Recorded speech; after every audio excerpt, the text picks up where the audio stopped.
শোন, তুই যে বিদেশ গেছস, তুই তোর বাপের কারণে গেছস। তোর কি যোগ্যতা ছিল, হ্যাঁ, যে তোর মতো একটা বেকার পোলারে ওই এনজিও ওয়ালারা 5 লাখ টাকাতে বিদেশ পাঠাইবো? হ্যাঁ, একটা বড় চিন্তা করস না?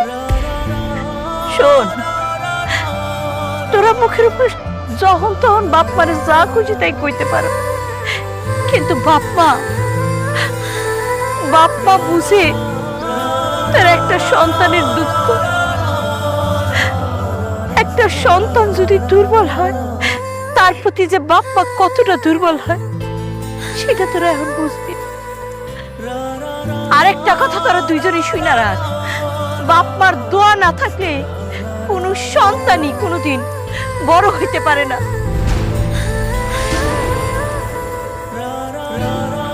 বাবা রে,